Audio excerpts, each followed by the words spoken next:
फितर के मुस्तहिक वही लोग हैं जो ज़कात के मुस्तहिक हैं।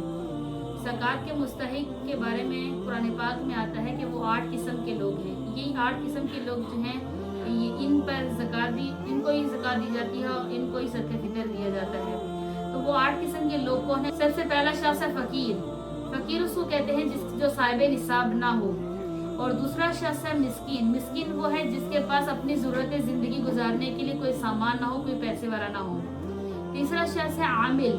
आमिल कहते हैं कि जो हुकूमत की तरफ से जो है इस चीज़ पर मामूर किया होगा कि वो जो है घर घर जाकर वो लोगों से ज़कात वसूल करेगा, इसको आमिल कहते हैं। इनको भी ज़कात दी जा सकती है। चौथा शख्स है मुअल्लफ़तुल क़ुलूब, यानी जो शख्स नया नया इस्लाम में दाखिल हुआ था, नया नया इस्लाम के दायरे में आया हुआ होता है, उसकी दिलजोई के लिए उसकी ज़रूरत हाजिरा को सामने रखते हुए, मद्देनजर रखते हुए उसकी दिलजोई करने के लिए उसको ज़कात का माल दिया जाता है।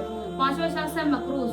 अगर कोई शख्स ऐसा है कि जो अपने कर्ज में डूबा हुआ है और कर्ज से निकल नहीं पा रहा है और अपने कर्जा अदा ना कर सकता हो, तो ऐसे शख्स की भी ज़कात से मदद की जा सकती है। छठा शख्स है गुलाम, यानी जो गुलाम जो है वो अपनी आज़ादी का तालिब हो, उसको भी जो है वो ज़कात का माल देकर उसको वो अपनी जान छुड़ा सकता है, तो उसको भी ज़कात दी जा सकती है। सातवां शख्स है फी सबीलिल्लाह, यानी अल्लाह के राह में, चाहे वो मुजाहिद हो या फिर अल्लाह की राह में जो निकला हो, चाहे वो दीन और तबलीग के लिए निकला हो या फिर वो जिहाद के लिए निकला हो, ऐसे शख्स की भी जो है वो ज़कात के माल से मदद की जा सकती है। आठवां शख्स है मुसाफिर। अगर कोई मुसाफिर ऐसा है, अगर चाहे वो मालदार ही क्यों ना हो, लेकिन सफर की हालत में उसको ऐसी जरूरत पड़ गई है कि वो अपना जो है ना वो जरूरत पूरी नहीं कर सकता है, अगर चाहे वो मालदार ही क्यों ना हो, उसको भी आप ज़कात दे सकते हैं ताकि वो अपनी जो है वो जरूरत को पूरी कर सके सफर की हालत में।